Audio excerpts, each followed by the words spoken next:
नमस्कार दोस्तों, हमारी आज की कहानी है जवाई बाबू के नखरे। सुनन्या जी सुबह जल्दी उठकर ही रसोई में चली गई। आज उनकी बेटी समीक्षा और जवाई निकुंज जी जो आ रहे थे, बहुत सारी तैयारियां करनी थी। समीक्षा की पसंद की सभी चीज़ें वो उनके आने से पहले ही बनाकर रखना चाहती थी, ताकि वो आए तो फिर से उस समय भगदड़ ना हो। रात को अपने पति कौशल जी से कहकर सारा सामान मंगवा लिया था। जब भी समीक्षा आने को कहती थी, वो पूरा घर सर पे उठा लेती थी, सबको ही काम पर लगा देती थी। अपने बेटे करण को और नमन को भी बाजार के लिए जाने कितने चक्कर लगाने पड़ते थे। घर की बड़ी बेटी समीक्षा की शादी कुछ महीनों पहले निकुंज से हुई थी। ससुराल थोड़ा दूर था, पर लोग अच्छे थे, लड़का अच्छा कमाता था। बस यही सोचकर उन्होंने समीक्षा का विवाह तय कर दिया था। दोनों छोटे भाई भी समीक्षा से बहुत प्यार करते थे। अपनी दीदी के लिए वो हर पल हाजिर रहते थे। घर में एक ही दामाद था, सब उनके बड़े लाड चाव करते थे। जब भी निकुंज ससुराल आते थे, सभी उनकी खातिरदारी में लग जाते थे। निकुंज जी बड़े ही मुंडी स्वभाव के थे, उनका पारा हमेशा चढ़ा रहता था। ससुराल वालों की गलतियों पर वो बड़ी टेढ़ी प्रतिक्रिया देते थे। जब भी ट्रेन से आते थे, करण और नमन को स्टेशन जाने में 2 मिनट भी देरी हो जाती थी तो वो सुना देते थे। सुनन्या जी के खाने में कमियां भी निकाल देते थे। जरा से मसाले ऊपर नीचे हो जाते थे तो वो खाना छोड़ देते थे। निकुंज जी के इसी व्यवहार के चलते सुनन्या जी घबरा जाती थी। जब भी उन्हें समाचार मिलता था कि निकुंज जी और समीक्षा आ रहे हैं, तो वो पहले से ही तैयारी करती थी और जवाई के आने पर सहम जाती थी। नमन उन्हें लेने को स्टेशन जा चुके थे। आधे घंटे बाद बेटी जवाई घर आ चुके थे। सुनन्या जी सहित पूरा परिवार उनकी खातिरदारी में लग जाता है। तभी निकुंज जी बोलते हैं, मम्मी जी, आपने जिस कप में चाय बनाकर दी है वो बाहर से बहुत गंदा हो रहा है। आपके घर में नई कप नहीं है क्या? चाय में मसाला भी कम है और ये पकोड़े भी ठंडे हो गए हैं, जरा दूसरे बनाकर ले आएंगी? समीक्षा भी चुप थी और सुनन्या जी भी खेप गई। मम्मी आप बैठिए, मैं बनाकर लाती हूँ। समीक्षा रसोई में गई और निकुंज जी की पसंद की चाय बनाकर लाई। तो कभी कोई न कोई कमी निकाल ही देते थे। इकलौती जवाई के नखरे सभी को झेलने होते थे, कुछ कह भी नहीं सकते थे, क्योंकि समीक्षा ही बताती थी कि निकुंज का गुस्सा बड़ा तेज है, उन्हें हर काम परफेक्ट चाहिए। घर पर चादर बिछाने से लेकर रसोई में क्या काम हो रहा है ये अपनी पेनी नज़र से देखते रहते हैं और ज़रा सी गलती होने पर चिल्लाने लगते हैं। उनके गुस्से का खामियाजा मुझे भी भुगतना पड़ता है। कई बार तो झगड़ा इतना बढ़ जाता है कि तलाक की नौबत तक आ जाती है। पर मम्मी, ये आपके दिए हुए संस्कार हैं जो मैं इनके साथ में निभा रही हूँ। सुनन्या जी की आंखें भर आती है। उन्होंने समीक्षा को गले लगाकर दिलासा दिया और कर भी क्या सकती थी, बड़ी मुश्किल से बेटी की शादी हुई थी। एक एक पाई जोड़कर उन्होंने समीक्षा की शादी की थी। अभी करण और नमन की उच्च शिक्षा में भी बहुत खर्चा हुआ था। कौशल जी नौकरी पेशा आदमी थे, महीने की पगार के अलावा और कुछ कमाई का जरिया भी नहीं था। शादी में निकुंज के परिवार वालों ने कोई दहेज की मांग नहीं की थी। वो कभी त्योहारों के नाम पर तो कभी रीति रिवाजों के नाम पर खर्चा करवा के अप्रत्यक्ष रूप से दहेज लेते थे और अपना घर भरते रहे। कौशल जी ने इधर उधर से कर्ज लेकर सभी जिम्मेदारियों को निभाया था। करण की पढ़ाई पूरी हो गई थी और एक बहुत ही अच्छी कंपनी में नौकरी लग गई थी। अब अच्छे घर से रिश्ते आने शुरू हो गए थे। मीनल और करण का रिश्ता तय हो गया था। मीनल सुढंगता से घर चलाने में माहिर थी। उनके आते ही सुनन्या जी को बड़ी राहत मिली। उनकी शादी के कुछ दिनों बाद समीक्षा और निकुंज रहने को आए तो सारा परिवार उनकी खातिरदारी में लग गया। मीनल को भी बता दिया गया कि निकुंज जी आए हैं, कैसे व्यवहार करना है और किस तरह से खातिरदारी करनी है। मीनल सुबह 5 बजे उठकर खाने पानी की तैयारी में लग जाती थी। नाश्ते में 4-5 वैरायटी बनानी होती थी। निकुंज उनमें से थोड़ा खाते थे और बाकी का छोड़ देते थे। इस तरह से रोज़ खाना हो जाता था और खाने की बर्बादी हो रही थी। दोपहर में मेनू के अलावा 3 तरह की सब्जियां, दाल, रायता, सलाद और मिठाई बनानी होती थी। निकुंज जी को पूरी भरी थाली चाहिए होती थी और वो उसमें से थोड़ा ही चखते थे। 1-2 दिन में मीनल ने देखा कि अपनी सास से कह दिया, मम्मी जी रोज़ इतनी तरह का खाना और रायता बनाते हैं और ये कुछ ज़्यादा नहीं हो जाता? फिर निकुंज जी तो घर के ही हैं, अच्छा खाना खिलाना हमारी जिम्मेदारी है, पर इतने तरह का खाना कुछ ज़्यादा नहीं हो रहा? सुनन्या जी को भी बहू की बात सही लगती है, पर वो कहती है, मीनल बात तो तुम्हारी ठीक है, पर एक ही जमाई है, वो बुरा मान जाएंगे तो समीक्षा को ही सुनाएंगे। अब साल में 1-2 बार तो आते हैं, तो खातिरदारी कर देनी चाहिए, उन्होंने समझाया। हाँ मम्मी जी, मैं खातिरदारी को मना नहीं कर रही हूँ, पर निकुंज जीजाजी के आने पर आप सब हिल जाते हो। वो जमाई की हैसियत से आते हैं, बेटे बनकर नहीं आते हैं। वो आते हैं, सबके चेहरे पर तनाव की लकीरें। ये सब बातें कह ही रही थी कि करण आ गया।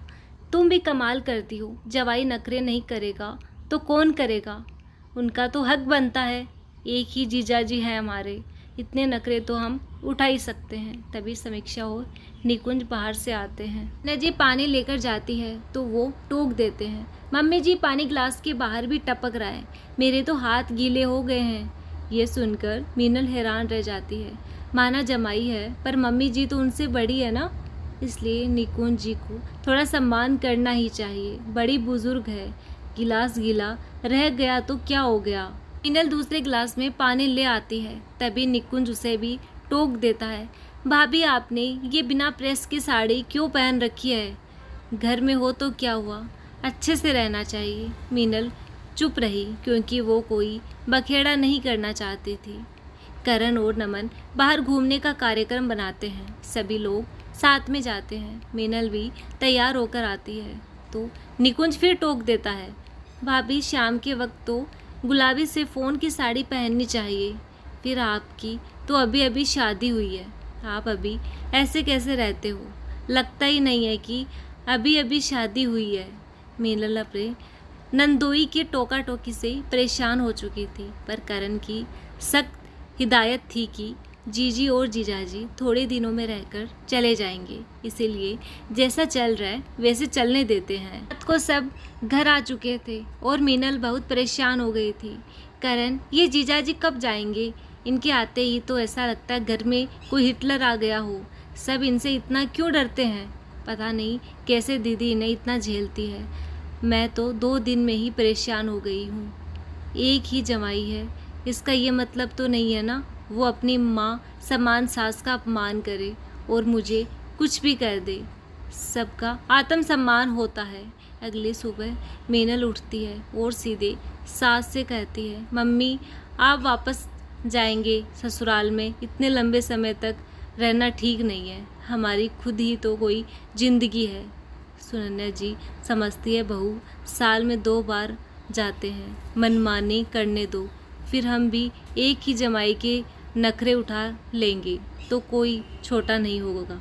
मीनल चुप हो जाती है। दरअसल सुनन्या जी को पता है कि उनके जमाई का गुस्सा कितना तेज है।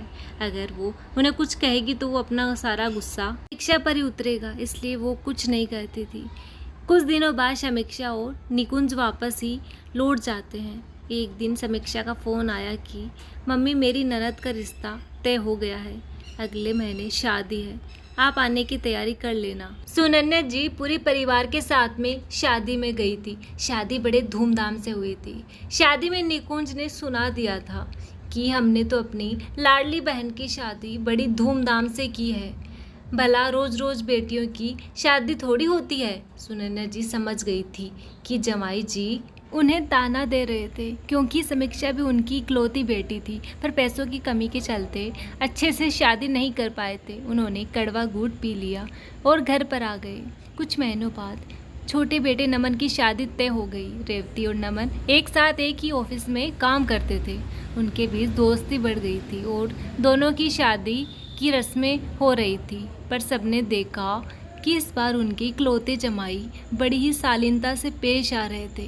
किसी को भी खाने के लिए परेशान नहीं कर रहे थे, सबसे हंसकर बात कर रहे थे। शादी के दूसरे दिन वो बोले, मम्मी जी गरम नाश्ता मत बनाइए, जो भी है वो ही खा लेंगे। शादी की तैयारियों में भाभी और आप बहुत ही थक गए होंगे। पहली बार निकुंज के मुंह से इतनी अच्छी बातें सुनकर उनको आश्चर्य हुआ। उनको बहुत आश्चर्य हो रहा था, आखिर कुछ ही महीनों में जीजाजी का स्वभाव कैसे बदल गया है। वो समीक्षा के पास गई और उनसे पूछा तो वो बोली, भाभी जब चोट खुद के दिल पर लगती है दर्द का एहसास तभी होता है। निकुंज के व्यवहार के कारण मैं बहुत परेशान थी। ये इतना टोका टोकी करते थे, मम्मी और आपका भी अपमान करते थे। मैंने इन्हें कई बार समझाया तो ये नहीं माने। घर का जमाई हूँ, नखरे तो करूँगा, नहीं सुधरे। अभी कुछ महीनों पहले मेरी ननद की शादी हुई तो उन्हें समझ में आया कि जवाई क्या होते हैं। वैसे तो आजकल सब पढ़े लिखे होते हैं, जवाई का मान सम्मान करना चाहिए, पर ये नहीं कि घर का जमाई आए और सबको परेशान ही कर दे। जिस तरह बहू बेटी सम्मान होती है उसी तरह जमाई भी बेटा सम्मान ही होता है। दोनों ही घर के लिए अनजान होते हैं, पर फर्क कितना होता है। बहू घर परिवार में रच बस जाती है, जैसे आप हो मैं हूँ, पर जमाई बनते ही लड़कों के नखरे शुरू हो जाते हैं। वो ससुराल वालों को नचाते हैं। सबका एक ही उद्देश्य होता है, किसी भी तरह से घर जमाई नाराज नहीं होना चाहिए। दूसरों की बेटी को तो बहू के रूप में इतना परेशान किया जाता है, उसे ससुराल लाके ताना देते हैं, पर जमाई को सिर आंखों पर बिठाकर रखते हैं। जवाई जी सदा खुश रहे, इसलिए कहीं नाराज ना हो जाए। मेरी बेटी का क्या होगा। निकुंज ने अपनी छोटी बहन की शादी की और उन्हें घर के जमाई के नखरे उठाए तो उन्हें समझ आया कि उन्होंने अपने ससुराल वालों को कितना परेशान किया है, कितना रूखा व्यवहार किया है। हमारे नंदोई जी तो हम दोनों बहनें अपनी अंगुलियों पर नचाते हैं, अपने जमाई के नखरे उठाते हैं तो समझ आता है ये रिश्ता भी निभाना आसान नहीं होता है। जिस तरह लोग प्रार्थना करते हैं कि एक अच्छी और सुदृढ़ बहू मिले ताकि घर परिवार में शांति बनी रहे, उसी तरह एक अच्छा जमाई मिलना भी किस्मत की बात होती है। जिस तरह बहू घर की तकलीफ़ों और दुख में काम आती है, हमेशा घर वालों को खुश रखने की कोशिश करती है, उसी तरह जमाई को भी सोचना चाहिए कि उनकी बातों से ससुराल वालों को दुख नहीं पहुंचे। जब जमाई ससुराल आए तो सबके चेहरे खिल जाए, ना कि सबके चेहरे पर तनाव नजर आए। तभी निकुंज दोनों के पास आ जाता है। मीनल, भाभी मुझे माफ़ कर दो, मैंने आपको भी बहुत टोका है, मेरी वजह से आपका बहुत दिल दुखा है। तभी ऊपर सुनन्या जी और कौशल आ जाते हैं। मम्मी जी, पापा जी, मुझे माफ़ कर दीजिए, मैंने आप लोगों के साथ बहुत बुरा व्यवहार किया है। जमाई हूँ तो क्या हुआ, उम्र में तो आप दोनों से बहुत छोटा हूँ। मैंने अपना जमाईपन नादानी में दिखाया, पर मेरे घर पर खुद एक जमाई आया तो पता लगा कि जिस घर में बहू से उम्मीद लगाते हैं वैसे ही लोग अपने जमाई से भी उम्मीद लगाते हैं कि वो अपनी बेटी को खुश रखे और अपने सास ससुर को अपने मम्मी पापा ही समझे। निकुंज की बातें सबको हैरान करने वाली थी, पर आज निकुंज को देखा तो उसमें सब कुछ एक बेटा नज़र आया। कुछ घरों में जमाई आकर सबको परेशान कर देते हैं। जमाई ससुराल में क्या आते हैं, सबको तनाव हो जाता है, घर के माहौल में औपचारिकता सी आ जाती है, एक खौफ सा बना रहता है कहीं जमाई नाराज ना हो जाए। जिस घर में बहू बेटी बनकर रहती है उसी तरह जमाई को बेटा बनकर रहना चाहिए। आपको कहानी कैसी लगी आप मुझे कमेंट करके बताइएगा और मेरे चैनल को सब्सक्राइब कीजिएगा। धन्यवाद।